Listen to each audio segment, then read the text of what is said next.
Camron leaving Sirius XM, just got done with the Max B interview. Max B had the NY streets flooded. Jimmy acting like he can't see the water right. Niggas go back like 40 years. When you hear that you definitely need to come home, what's the energy? Because I'm going to keep it 100. Yo, Kill, I got to talk to the governor in Jersey. Yeah, Yo, mayor. once I speak to the mayor in East Brunswick, I'm coming up. It was, like I said, you just got to switch the mindset. He coming home. Where we at with that? Are you able to get past that? No. The entire city was in a frenzy when Camron left SiriusXM immediately following the Max B interview. And to be honest, it made sense. Max B's touchdown seemed to change the whole New York scene as soon as he returned to daylight. Jim Jones, meanwhile, is acting as though he is blind to the wave that is coming directly for him. The streets lit up like a block party the moment Max was set free. However, Jim went online and called the celebration death. In an attempt to minimize Max's role, which left people perplexed because this man was enthusiastically applauding Mel when she returned home. People immediately noticed that change, which felt unpleasant. However, when Max and Camron sat down and Cam bluntly stated that Jim was still afraid of Max B after all these years, things truly blew up. Nobody anticipated Cam would reveal it so bluntly, so that one sentence rocked the entire scene. Everyone is now glancing around as if to say, hang on, what is actually going on here? Why is Jim twitching like this? Why did Jimmy's entire stance waver when Max touched freedom once more? Because this is more than just surface-level rapping. This is a deeply ingrained issue, deeply ingrained in personal trauma and experience. Max Bigley, is one of those artists who the more you learn about him, the more you see how he influenced a whole period of New York culture without ever receiving the recognition he merited. Charlie Wingate is his true name. Harlem was created and born. He rose to fame with Jim's Bird Gang in the middle of the 2000s. Here's a twist though. Max was never just another member of the crew, not even near. At that moment, no one else was able to touch the loose melodic half of his song, a look that predated the city by many years. Artists like A$AP Rocky later exhibited that early floating Harlem vibe. Before anyone considered it a movement, Max was already residing in that alley. Even those who disliked Max had to acknowledge that he offered something fresh. He altered the borough's overall temperature. Max was working as if there was no such thing as sleep.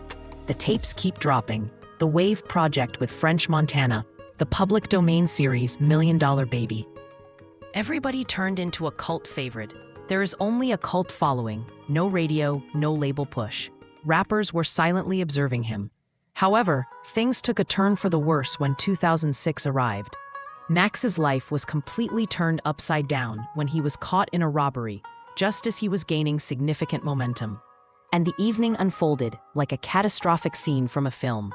His ex-girlfriend Gina Conway revealed on September 22, 2006, that Alan J. Poyne, a man she met, was flashing money as if he were unaware of the danger. Max approached the music as an opportunity rather than concentrating on it. He sent Gina along with his stepbrother, Kelvin Levo, to carry out the robbery. They thought it would be a rapid turn of events, so they went to Plowden's room during a vacation in Fort Lee. When Gina knocked, Gazelle Nays, a woman, responded. She claimed that Pleen was asleep, but as soon as she stated that, Gina taped her up and Kelvin drew a revolver, holding her down. In an instant, the hotel room was noisy. In search of money, they ripped through everything. Nothing appeared. Planin was so awakened, bound and coerced into giving them money. There was nothing there, he vowed. Then Kelvin made him call David Taylor, his partner, to provide the cash. However, Taylor retaliated as soon as he entered the room. The robbery turned into a catastrophe that sealed all of their fates when chaos broke out. The gun went off, and Taylor was killed. Following that, Kelvin took Taylor's watch and the $800 he was carrying, while Gina seized Gazelle's purse. A few cash and a few modest possessions destroyed their entire existence, and that's what adds to the story's overall devastation. In a panic, Plowin called the hotel personnel after they had left the site. He was literally trying to hide $30,000 when the police arrived, as if he thought he could get away with it. Because he was still fumbling with the money when the authorities arrived, he was ultimately prosecuted. When Gina was detained a few days later, she immediately gave detectives all the information. Max, Kelvin, the strategy, the entire arrangement. Max and Kelvin were also abducted shortly after. Max was also hit with an enormous $2 million bail. The situation quickly turned into one of the worst breakdowns in the history of New York rap, and it has been following him for years like a shadow. By 2009, Gina had completely lost it and accepted a plea deal for armed robbery and manslaughter, agreeing to testify despite facing a maximum sentence of 18 years in jail.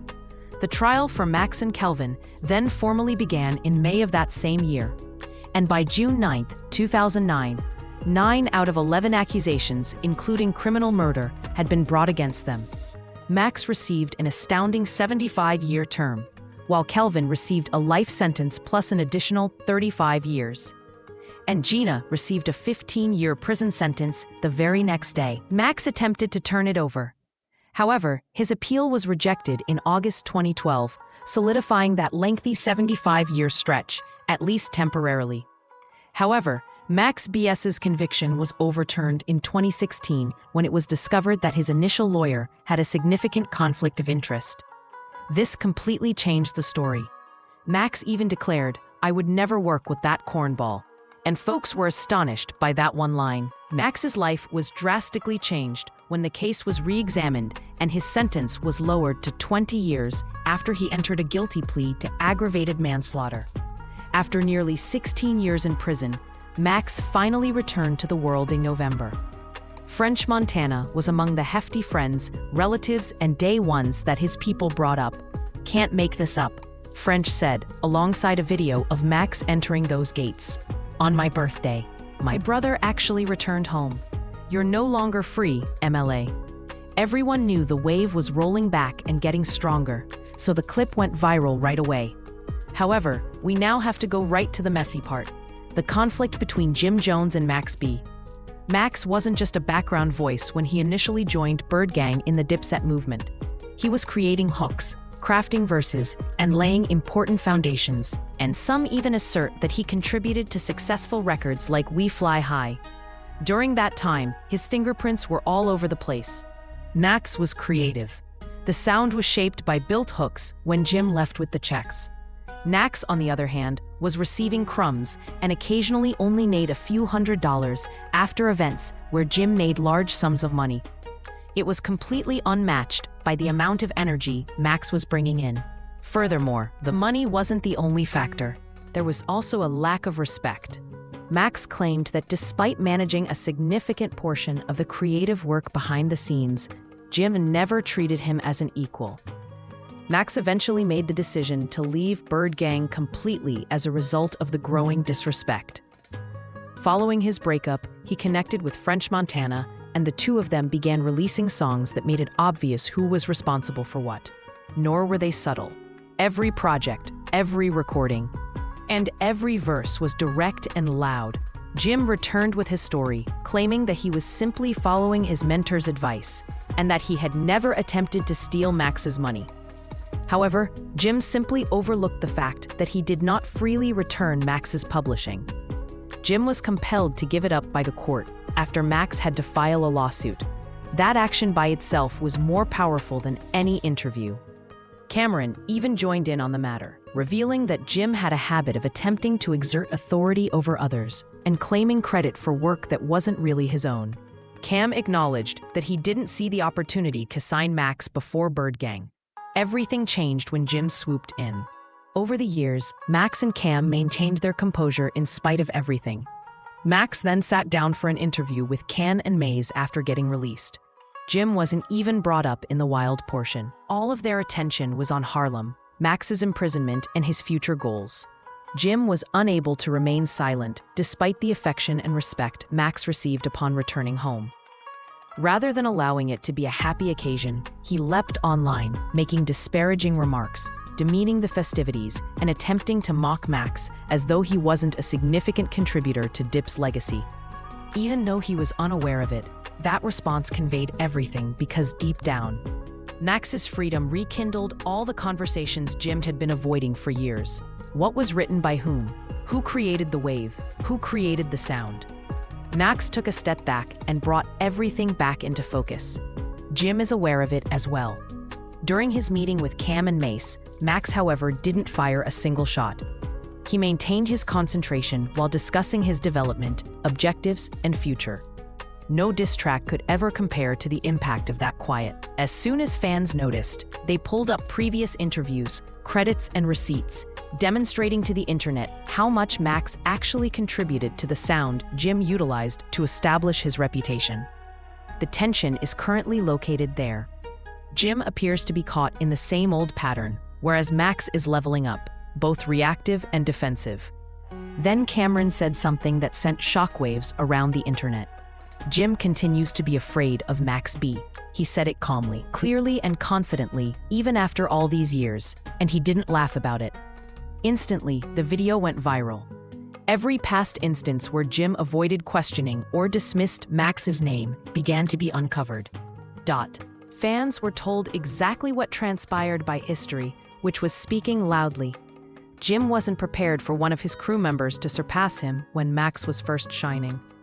The stress never completely subsided, and now that Max has returned, it has returned. Max is not the same person he was 16 years ago. He is calmer, clearer-headed, more focused, and sharper. And every time he speaks, that intensity is present. Jim continues to behave as if he is above everything. Yet the timing, tone, and small jab reveal his weaknesses. Fans witness it.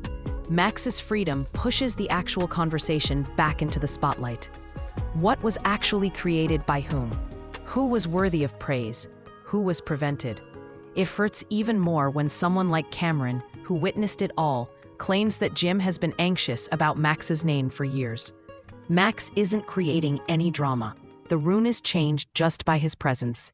He's improving his life, going forward, and maintaining his concentration. Jim is still clinging to a heavy object. Jim just declined Mace's request to finally move on from the past. He was immediately affected, as you could see, and admirers noticed right away. The comment sections went crazy. Some claim that Jim still suffers from post-traumatic stress disorder, PTSD, as a result of Max going amok during the world star era, constantly disparaging and bringing up the hotel issue. Some contend that Jim is reacting because Max isn't right in front of him, and that they could mend as brothers if they were. There was grief and love everywhere, and there is currently a heated dispute about that. Will they ever be able to reconstruct anything? Or is the past too old, too complex, and too messy to be corrected? The narrative simply becomes deeper with each new moment. It's all real again now that Max is home. Make sure to subscribe to Drip Dish. Leave a comment, hit like, and share if you enjoy the content before you leave. Additionally, hit the hype button if you truly want to support the channel. It advances a platform significantly and is free.